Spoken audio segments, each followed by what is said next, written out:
Here we are at the AI Summit London. I'm Ben Wodecki, and I'm really pleased to be joined by Heather, the Director of Product Management for Data and AI at IBM. Heather, how's it going? Very well. Thank you for having me Thank here. you so much. It's nice and warm, but we're here to talk about black box AI because you're talking about that a little bit later on, about leveraging AI. Can you give us a brief overview about what you're going to be speaking about here today?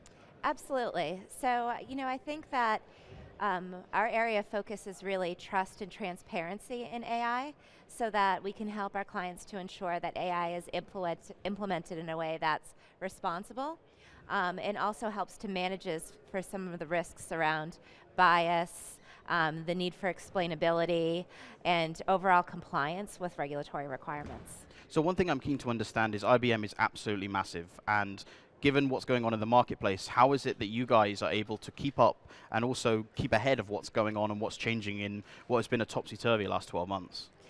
It's been a lot of change for sure. AI is an area of investment that's been very strategic to IBM going back 30 plus years ago. So we've been in this business for a while. If you probably remember Jeopardy with Watson guest starring, but AI has certainly come a long way since then. Everything from helping with employee productivity, data quality. I mean, the opportunities for use cases are just endless. And I certainly think with the introduction of ChatGPT earlier this year, AI has definitely gone mainstream. And so here at IBM, we've always taken a ground-up focus where we say there's no AI without IA, and IA is information architecture. We've had a very strong focus on data fabric, overall data governance, and so that's really progressed into developing our AI strategy, which isn't just about technology, but infuses best practices as well. For example, the creation of an AI ethics board, which we use at IBM ourselves and also help clients to implement to help guide and govern their own AI projects. So speaking of clients, I'm keen to understand what they've kind of said to you over the last 12 months as they're looking to adopt and pick up amidst what's an AI boom. Mm-hmm. What are they kind of saying to you, and what are you kind of advising them as well? Mm-hmm. Well, I think everybody feels the need to invest now, right? But we certainly see challenges around AI investment, and I think it's alarming. In a recent McKinsey study, they mentioned that half of AI projects still fail. And the reason for that is a lot of these projects have grown up as data science, very siloed projects. In order to be able to scale across a business with any uniformity and consistency, you really need that AI governance layer, right? And that's where the AI ethics board comes in. The ability to define policies and procedures around how will AI be used in support of our business strategy. What are we willing to do? What aren't we willing to do? And more recently, how do we govern our employees, right? Mm-hmm. Because now that AI is very accessible at the employee level, organizations who maybe hadn't thought through a complete AI strategy are finding that they need to react and get those pieces in place very quickly so that they don't subject themselves to reputational risk. No, that's fair, especially when you're also trying to teach them about upskilling and getting them better at what they do, right? I guess that's really important. Mm-hmm. I'm keen, Heather, to understand as well some kind of use cases and examples you've seen over the last 12 months. For IBM, for example, obviously coming up in a couple of weeks post the summit, you'll again continuing to work with Wimbledon. That's always a big thing. But for me, I like what you guys are doing with NASA. That's really interesting over the other side of the pond. What are some of the use cases and examples of the last 12 months that you've worked on or you've been involved in that you're pretty excited about in terms of how it's kind of shifting in AI right now? Yeah, I think the opportunity for AI is evident across any industry. So one of the more recent projects that we discussed at Think was an internal audit innovation project that I was an executive sponsor for at Citi out of New York. And the opportunity was to really streamline the approach that Citi's auditors, they have about 3,000 of them, took to implementing the whole internal audit process. And we looked at where they had gaps and efficiencies, and as we brought up the platform that the auditors would use, we identified different use cases where AI could help with things like employee productivity, data quality, and automation.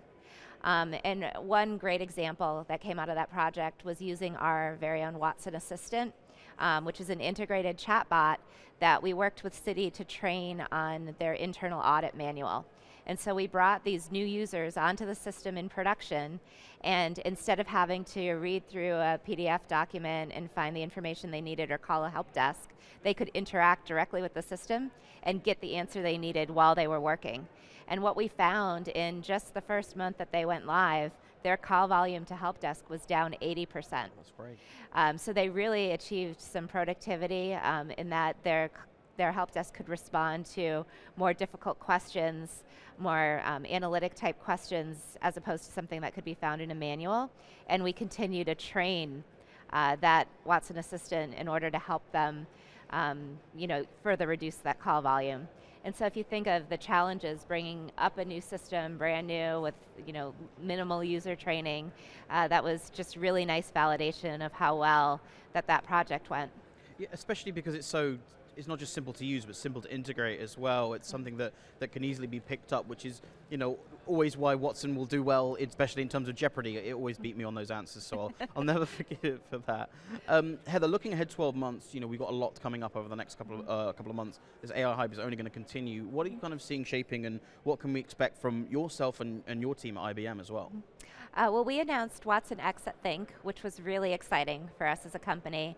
Watson X is our enterprise integrated platform that really focuses on the very beginning of the process, where models are requested by the business, validated, trained, tested, informed during that process by the .data element, which then continues to inform the model through its life cycle.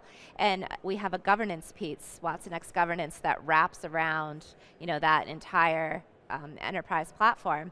But we also have the ability to govern any AI models that an organization may have built, regardless of what technology they were built in, and integrate with any data lake. So that's really exciting, because when we work with clients, we're able to meet them wherever they are in the AI journey. It's not a rip and replace, and we don't have to migrate them fully across the platform. We can really help solve for gaps and optimize and mature their AI governance lifecycle. I think one of the big areas of focus going forward is definitely going to relate to generative AI. Foundation models just have so much potential and so much more efficiency. There's a lot of upfront investment, but the ability to use unlabeled data and then focused on fine-tuning going forward, I think will reduce the costs associated with adopting AI and likely extend the longevity of AI models' life cycles, so that you do get more business value as you move forward. You can't escape generative, can you? It's been absolutely not. It's been the bone of our lives for the last 12 months, and even longer as well. Heather, what are you going to be working on personally in the next 12 months as well, just finally? So personally, I am very focused on Watson X Governance as a piece of that value proposition. I also do a lot of work with IBM's own AI ethics board, because I think that one of the things that any industry needs to prepare for that's using AI is the impact that regulation will have. There's a lot of proposed legislation out there. The EU Act in Europe, we had the Bill of Rights in the United States. And as that legislation becomes more prescriptive and organizations need to start to comply with requirements and be sure that they have the right controls in place, the fact that our focus on governance helps to bring that together along with the performance monitoring of what these AI models are doing.